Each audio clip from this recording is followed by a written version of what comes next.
dari asing. Tapi anehnya ketika ada bencana di Sumatera, banjir dan longsor. Jangan terlalu banyak bicara, membuat narasi-narasi yang saya sangat tahu tujuannya untuk mendiskreditkan satu pihak yang kini menjadi musuh bagi PDI Perjuangan, Bapak Insinyur Haji Joko Widodo. Dan karena saking banyaknya Anda bicara, Yusuf Muhammad Dumdum, Anda sampai lupa memberikan makanan otak Anda dengan data dan fakta. Selamat sore, saya Ngurah Erlin Punarbawo dari Kubu Tambahan Buleleng, Bali. Yang pertama, saya ingin memberikan reaksi balasan menyangkut narasi Anda tentang IKN. Yusuf Muhammad Dumdum, amanah undang-undang tentang pembangunan IKN dan juga penggunaan APBN untuk pembangunan ibu kota Nusantara itu ditandatangani, disahkan oleh Ketua DPR RI pada saat itu, bos Anda, Puan Maharani. Undang-Undang Nomor 3 Tahun 2022 tentang pembangunan ibu kota negara dan penggunaan APBN di dalam pembangunannya. Jadi ketika dari mulut Anda keluar statement IKN dibangun pada akhirnya menggunakan APBN karena tidak ada satupun investor yang masuk, itu merupakan penyematan yang saya berikan kepada Anda sebagai generasi minus literasi, sebagai generasi yang banyak bicara tapi tidak ada isinya, dan juga sebagai buzzer perpanjangan moncong Partai Demokrasi Indonesia Perjuangan yang kerja mulutnya lebih cepat daripada kerja otaknya. Pembangunan ibu kota negara berdasarkan amanah Undang-Undang Nomor 3 Tahun 2022, termasuk di dalamnya diatur mengenai APBN digunakan sebagai dana pembangunan ibu kota negara. Mungkin Anda sering bertemu dengan bos Anda, Puan Maharani. Jadi silakan Anda bertanya, apakah statement saya persoalan ibu kota negara sesuai dengan data dan fakta? Atau seperti kebiasaan Anda yang bermain-main narasi tetapi tidak sesuai dengan data dan fakta di lapangan? Kemudian persoalan beban hutang investasi awal kereta cepat Jakarta-Bandung.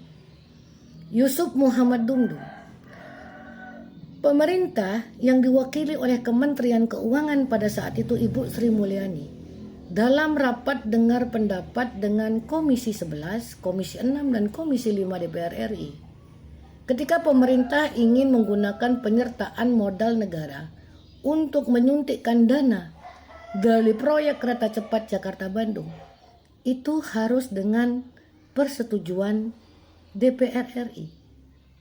Sehingga dengan persetujuan dari Komisi 11, Komisi 6, sekaligus juga Komisi 5 DPR RI, pemerintah menyertakan modal negara dalam penyuntikan dana kereta cepat Jakarta-Bandung senilai 3,2 triliun rupiah. Silakan Anda cek dan silakan Anda tanyakan kepada bos lah Anda, Puan Maharani, mengenai statement saya menyangkut penyertaan modal negara senilai 3,2 triliun dalam pembangunan kereta cepat Jakarta-Bandung. Apapun yang dilakukan oleh eksekutif, dalam hal ini pemerintah, segala sesuatunya itu harus atas persetujuan dari pihak legislatif, dalam hal ini DPR RI. Tidak ada salahnya Anda, Yusuf Muhammad Dumdum, untuk belajar lagi sehingga ketika Anda menyampaikan narasi-narasi sesuai perintah bos besar Anda yang mendanai Anda, yang menggaji Anda sebagai perpanjangan moncong Partai Demokrasi Indonesia Perjuangan, Anda berbicara sesuai dengan data dan fakta, bukan melalui asumsi dan juga berdasarkan katanya. Daripada Anda bermain narasi bermodalkan katanya, lebih baik Anda joget-joget saja di TikTok Yusuf Muhammad Dumdum. Kemudian persoalan narasi Anda yang mengatakan tidak ada investor yang masuk ke IKN. Silakan Anda membuka data-data dari BKPM. Berapa negara yang sudah berinvestasi di IKN dari sektor pendidikan, kesehatan, pembangkit listrik, dan juga perhotelan termasuk hunian-hunian mewah di IKN. Negara-negara seperti Singapura, Australia, Tiongkok, dan Rusia telah berinvestasi di berbagai sektor krusial di IKN. Silakan Anda membuka data di BKPM. Saya sangat yakin kuota Anda unlimited dari gaji sebagai buzzer PDI Perjuangan, dari gaji sebagai perpanjangan moncong banteng, meskipun syarat untuk menjadi buzzer PDI itu cuma satu, gak tahu malu, mempertontonkan kekopongan isi kepalanya sendiri. Dan soal beban hutang investasi kereta cepat Jakarta-Bandung, pemerintahan Bapak Prabowo Subianto sudah mengambil sikap menjadi tanggung jawab pemerintah. Proyek kereta cepat Jakarta-Bandung itu sangat jauh berbeda dengan proyek monorail yang digagas oleh Gubernur DKI pada saat itu, Bapak Sutioso. Dan groundbreaking dilakukan di tahun 2004 oleh Presiden kelima Republik Indonesia Megawati Soekarno Putri. Hasilnya apa?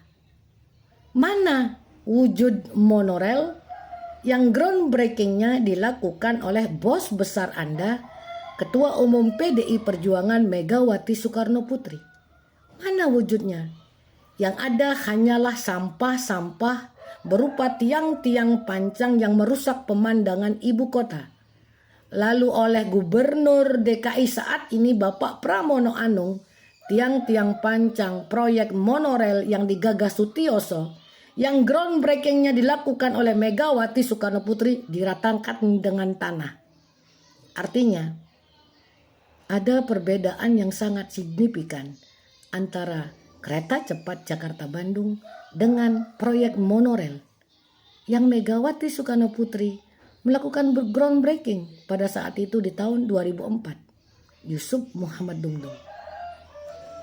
Sekali lagi, jangan banyak bicara, jangan suka membuat narasi-narasi yang tujuannya untuk mendiskreditkan pihak lain tetapi justru menampar muka sendiri. Saking banyaknya bicara, sampai lupa memberi nutrisi otak Anda dengan data dan fakta. Yusuf Muhammad Dumdum. Selamat sore, saya Ngurah Erlen Punarbawe dari Kubu Tambahan Buleleng, Bali.